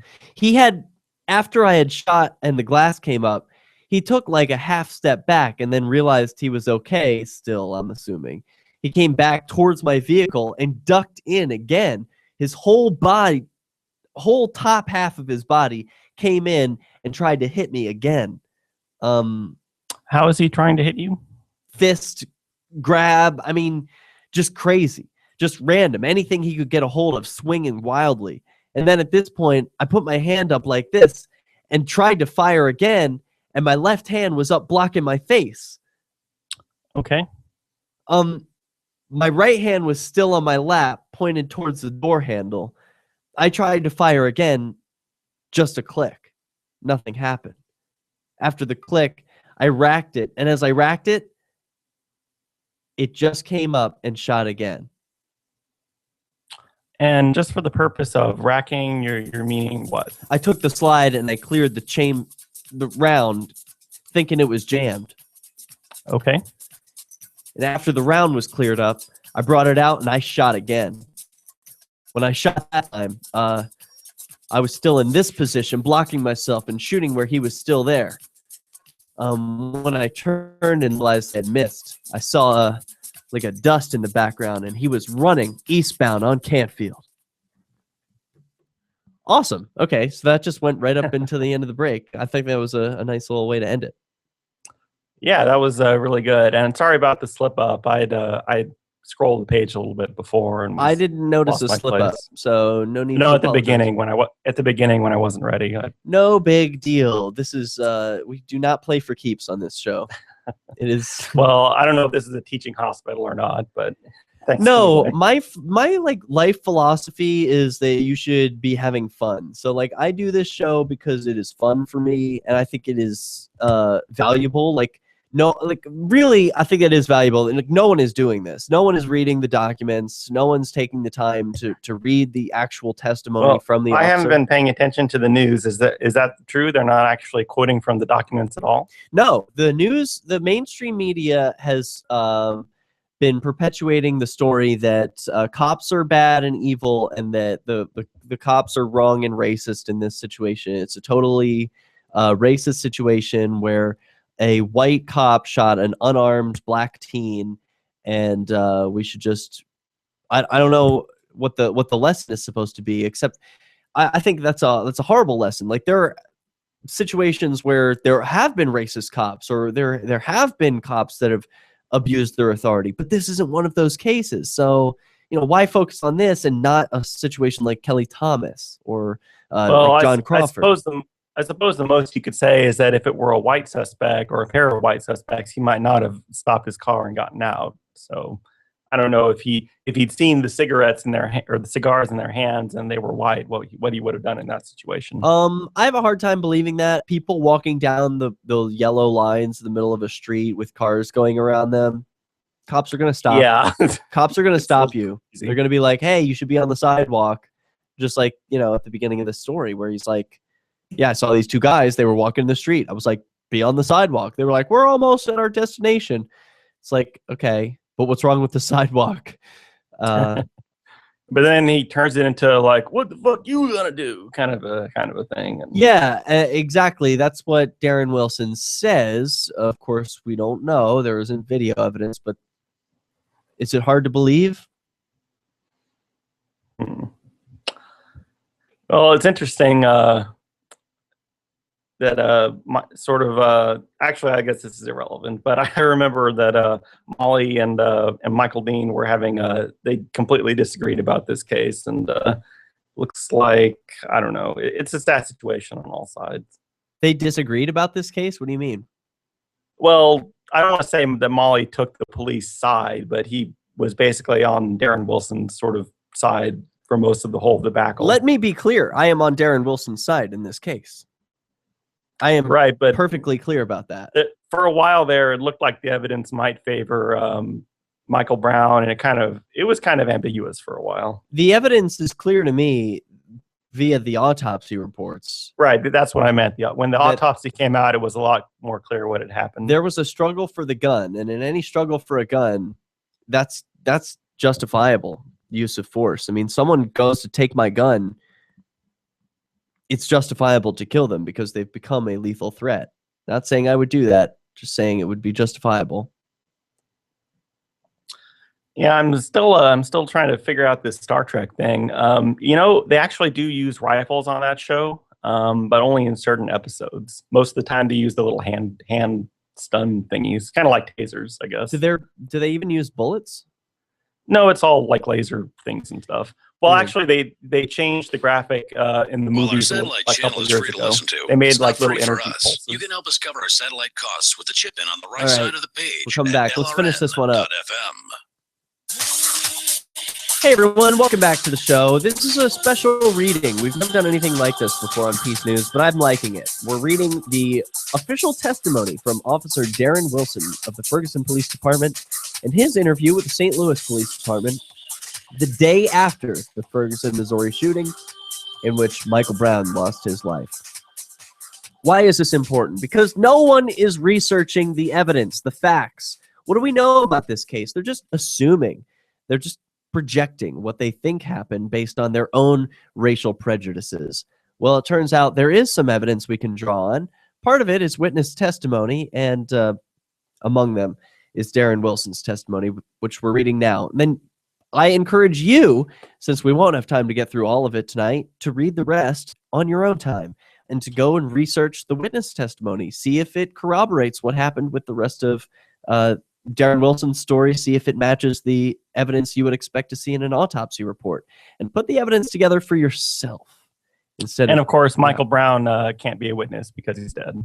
Of course, he can't be a witness, but who can be a witness is his mother. We can learn a little bit about Michael Brown and his behavior, what we might expect from him, by learning a bit about his mother and her recent arrest and charged with felonious robbery, armed robbery, as she used a metal bat or pipe to beat in the faces of her relatives after they sold Michael Brown merchandise.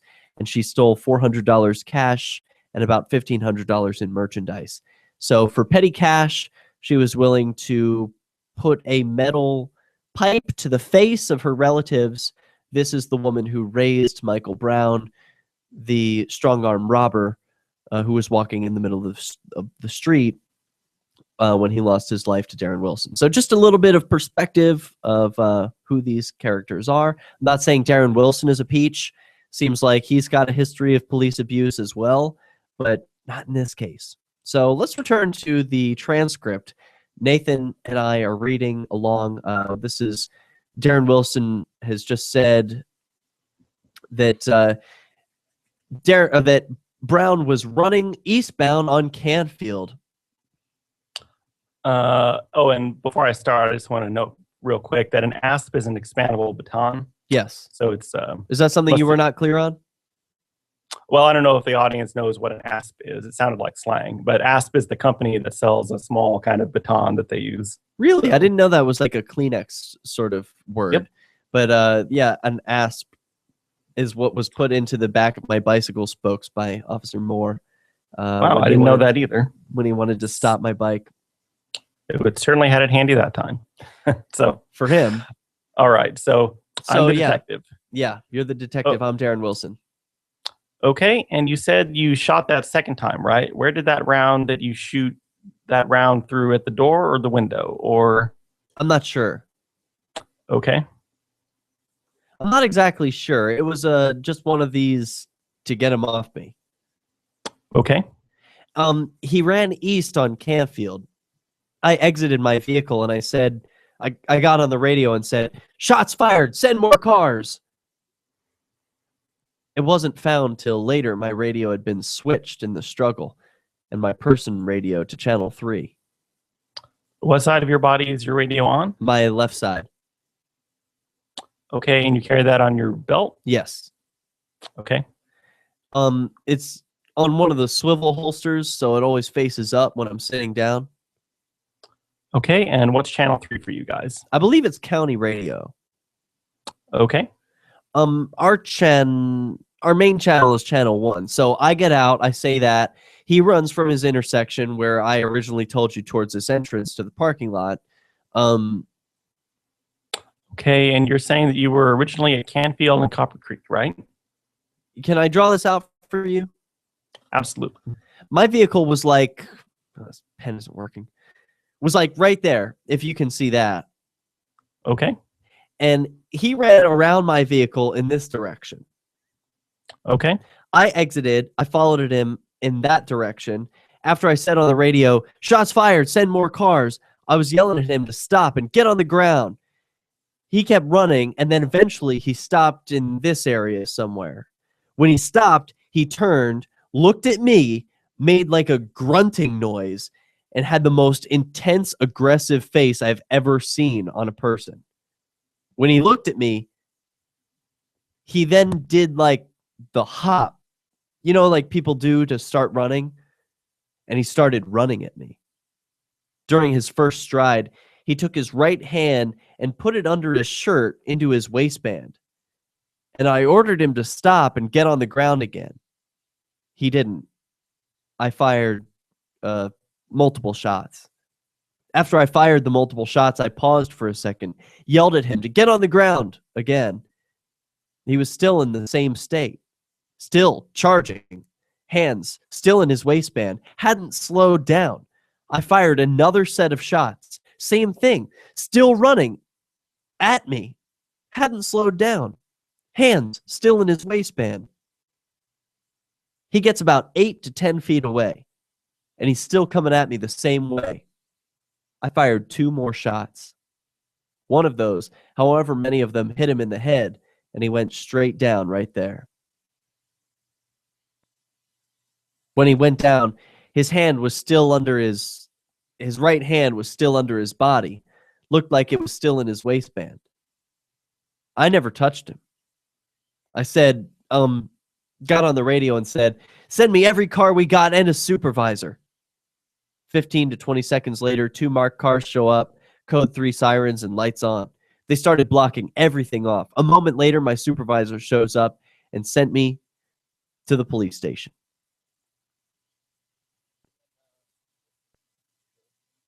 I went to the bathroom to wash the blood off, and I also realized I had the blood inside of my left hand and my fingertips about my waist. So I'm going to end it there because, that's the end of the killing scene.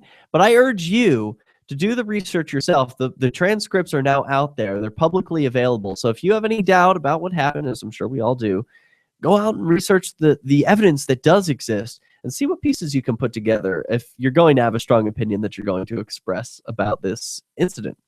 There are stories of police abuse that do happen, and they're worth reporting on accurately, but this is not one of them. It doesn't appear to me.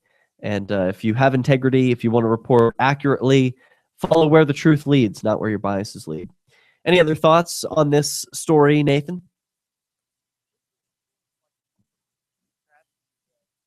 All right. Not hearing anything from Nathan. I don't know if we just lost. I'm sorry. It seems like a big tragedy that this is happening based on false information, because the next time some kind of shooting happens, it'll make it harder to handle it, because people will say, "Oh, well, people are just looking for excuses to riot and cause violence in the streets and all that sort of thing." It really makes it harder to do peaceful activism, in my view, when you have this kind of riotous response. Yeah, I would agree with that. It does. The one thing that the rioters, the people who are pro Michael Brown and the people who are pro Darren Wilson can agree on is that police need to be wearing cameras. If this police officer is in fact telling the truth, then he would be vindicated by a video camera and video evidence, and people wouldn't have to riot. They wouldn't have to get upset because they would know exactly what happened. They would have video evidence, an objective record of what was actually happening around them instead of all this hearsay. And at the very least, if he has some kind of dash camera, it would record audio, even if there was no video. That's a good point. And unfortunately, he didn't carry a less lethal weapon like a taser. He doesn't have even so much as a light video camera, which could easily be capturing, as you point out, audio and video. It could even be live streaming this stuff. I mean, why in 2014 do we not have the ability to jump into the dash cams of the people who allegedly protect and serve us? It's a question I don't have an answer for. But hopefully next year we'll see all police officers armed with video cameras. So, all right, the next story, because we don't have time to get to them all, I'm going to have to ditch the courtrooms. Also, I want to thank you for joining along, Nathan. No problem. We only have a minute left. Stay with me to the end because this Randy Stroud guy, have you heard about him from sovereigntactics.org? He got a letter from the FBI recently. No, what did it say? Well, copblock.org reported on it as he drew up his own report and submitted it via copblock.org/submit. I'm going to talk more about it on Copblock Radio tomorrow night, but it said, in effect, that they are looking for him. They have some questions for him. And I don't know what you would do if you got a letter from the FBI saying that they've got some questions for you about some of your Facebook activity. But that's exactly what's happening to him. We're going to have to hang on, or you can go to copblock.org for the story, or hang till tomorrow on Copblock Radio. We'll give you that story at lrn.fm. Till next time, this is Derek J. Thanks, Nathan. Yep, that was a lot of fun. I guess as much fun as narrating a horrible tragedy can be, I suppose. So, yeah, that was as fun as narrating a horrible tragedy. Also, I noticed I was kind of playing the cabbage head, so to speak. I don't know what the lingo is, but this is what I call someone like on television where someone needs to give exposition. Someone basically plays dumb and plays like a cabbage head, and they just say, "Okay, well, can you tell me more?" Oh, and they just kind of prompt the other person to talk. Yeah, I guess that is what I guess that is what an interviewer does. But yeah, but this interviewer, he didn't really sound like he was challenging him very much. He was sort of being the cabbage head, kind of like saying, "Okay, yeah, and I don't know why that might be, especially since he said he was from St. Louis. Maybe they're all sort of state police, so they don't have much incentive to hold each other accountable. I don't know, but well, also maybe nothing he was saying was surprising or contradictory. That's true. Maybe most police interviews go something like that, where you're just sort of but